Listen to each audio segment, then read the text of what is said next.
My name is Alex Duvall, and I am a professional poker player. And you know that because I'm wearing a backwards hat, sunglasses, and a hoodie. Today, I will be reacting to a video called Inside the Illegal Gambling Dens of New York City. Let's get started. Well, tonight we'll probably make between 3,000 and 4,000. Not bad. Yo. What's up, bro? You got a game tonight? Yeah, Can you hold a seat for me? I got you. What about a bonus if I bring a friend? Is it well? Yeah, I'll give you 100. $100, that ain't nothing. That ain't nothing. So basically, what just happened there, he had a call from a friend. He's going to come to the poker game tonight. He wants to bring a friend. He's going to get a $100 bonus just for bringing the damn friend. But to this guy who's going to make $3,000 to $4,000 tonight alone, $100 is nothing. So the reason why it's nothing is because of the rake that he collects from the game. That's where the $3,000 to $4,000 comes from, okay? Rake in casinos is typically very low and fair, but rake in private games like this game can be extraordinarily high. And if you are a poker pro, that matters a lot. But if you're just an average Joe, an amateur player, they don't really care about it. The rake for these games can go from like 10% of the pot, 15% of the pot with no cap, right? So imagine the pot is $1,000. They can take 10% of that, just $100 from the pot, like that, like nothing, right? That's crazy. Some games even higher. So that is how this man is going to make so much money. So when he asks the player if his friend is a whale, he loves to hear it. The whale is just going to rebuy, blow all their money. But we're going to hear more about that later. I'll give you 100. I've been in this like going on 12 years. I was making like 13,000 a week, but then I would start betting, losing 20,000. Damn, bro, you know what they say? Don't get high on your own supply. I've been generating more than $5 million in these past 10 years and don't have to show for it. I never worked in my life anyway, so what type of resume am I gonna have? It's like I'm trapped in a world that I can't escape. Okay, I know this is a serious subject, you know. Am I gonna have? But please tell me, like, you know, you're making so much money every night. Get some better chairs. I mean, look at these things. They look terrible. Holy crap. Worst chairs I've ever seen. Damn. Anyways. It's like I'm trapped in a world that I can't escape. There's a game running in New York City, and some say 24 hours a day, 7 days a week. There's multi-billionaires sitting in certain games. There's drug addicts struggling to make 20 bucks playing in others.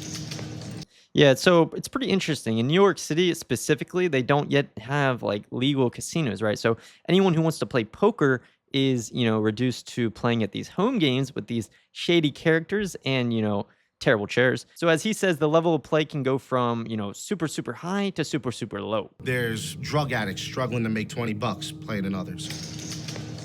Whose money's that, sir? I don't know. Not enough. I'm bad with numbers. Ain't that bad. There's actual people that travel around. They call them grinders, and they go to all these different clubs, and they grind it out. I'm a true grinder, bro. I'm a poker grinder. No, maybe not so much now, but yeah, at some point in people's poker careers, they are grinders. You know, they go to the casino, they play long hours for the purpose of making a lot of money. This is a grinder. Whales are people that are invited to these games that have a ton of money and don't know anything about poker. We love whales. As professional poker players, when a whale sits down at the table, we are just thinking, how much money can I win? But yeah, I mean, obviously you have to be nice, you have to be courteous, you have to be professional. You know, not everyone is there to win money. Whales who have a lot of money are often there just to have fun. They'll win sometimes. Fish are a bit of a different category. These are players that don't have a lot of money. They just show up at the game and they lose it. And maybe they'll rebuy once or twice, but, you know, then they'll leave. A whale, they got lots of money. A fish, yeah, they don't have any money. These are the differences, fish versus whale. Okay, and then you have a shark, which is considered to be a very good poker player. Am I missing any under-the-sea terms for poker players? I don't think so. Spend $60,000, $70,000, $80,000, and they lose it all. Wait, hold up. Is this guy vlogging a private poker game? That cannot be allowed. I did do that once. If you guys didn't see that video, check it out. If you're a player, technically by New York state law, players are not considered doing anything illegal. So this is pretty interesting. You know, I would have always thought, you know, showing up to these games and playing in them is on the skirts of being illegal. But I guess not. You know, the guys who are just running the games, these are the people who are really on the hook.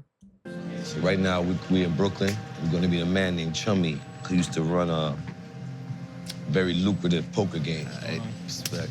Guys, if you weren't paying attention, pay attention now. We're about to meet a man of wisdom, Chummy. Respect. How's it going? I've been involved in this for about 15 years. Okay. You know, give or take. I knew the owners here. I said, let me do a game in the basement. We worked out percentages. He said, do it. Let's take a look at the spot. Damn, so it's pretty interesting as a business owner. You know, you're like, hey, bro, I want to start an illegal poker game in your basement. I'll pay you XYZ if you let me. This is your amount you'll make. This is my amount. We do run the risk of, you know, being robbed or, you know, having the police called on us or blah, blah, blah, blah, blah. But hey, we'll make money. I mean, it's pretty interesting, right? What would you guys do? Would you say yes or no if you were that business owner? Absolutely. So this is where the magic happened, huh? I mean, it looks pretty gritty down here. And the truth is, even back then, it was pretty gritty. But the most important thing is the money on the table. So guys will play anywhere. It is true. You know, people are going to gamble. They don't care what conditions are of where they're playing. They just want to play. Let's get it.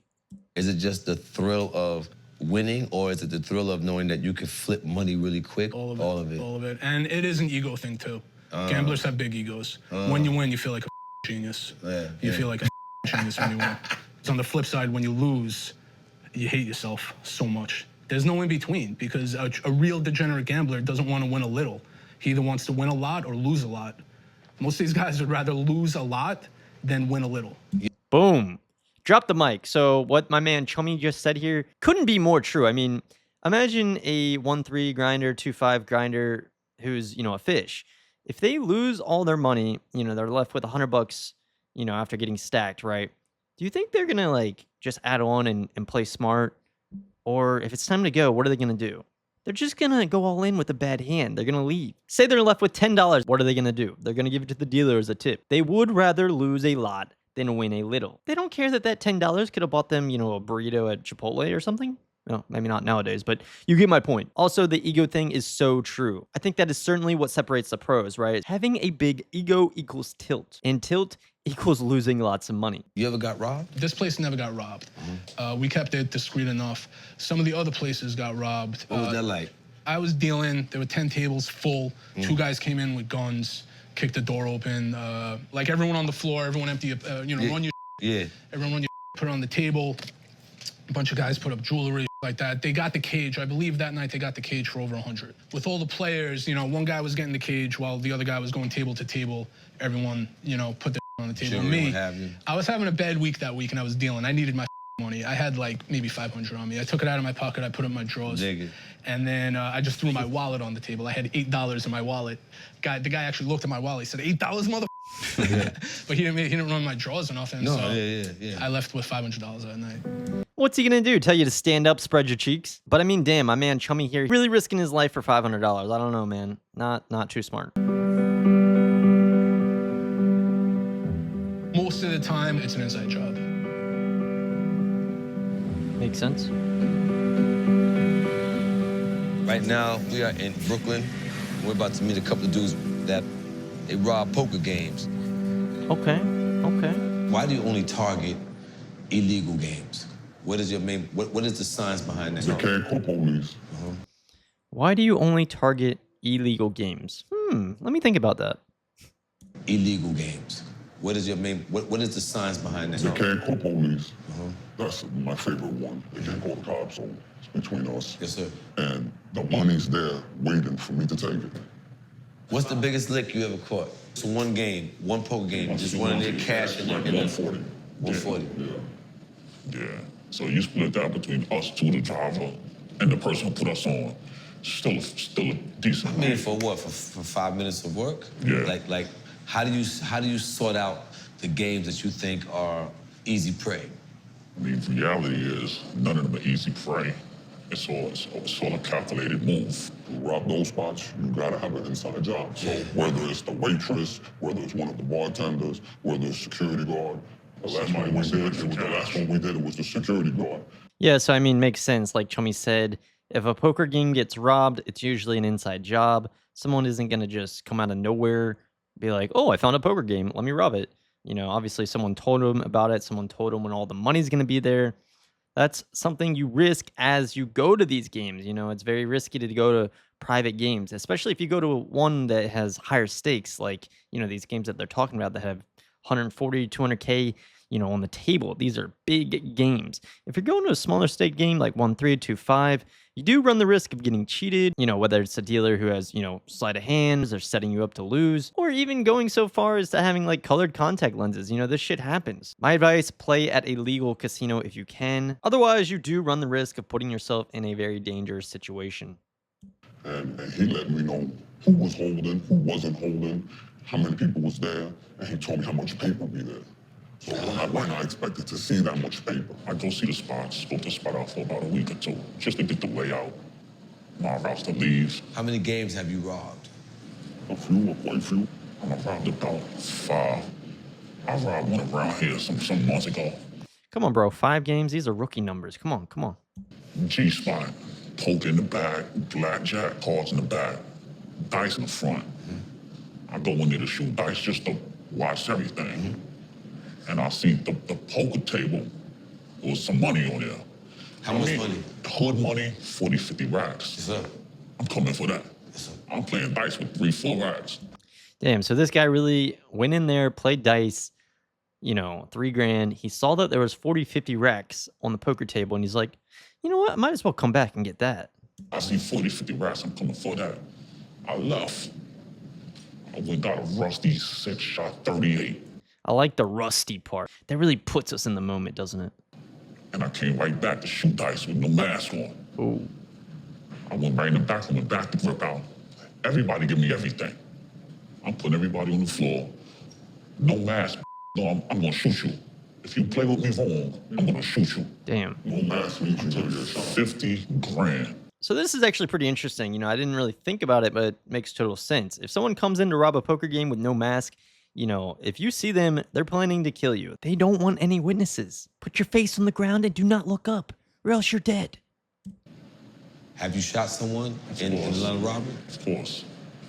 Shot him 5 times. 5 times. There you go. Tried to stall on that money.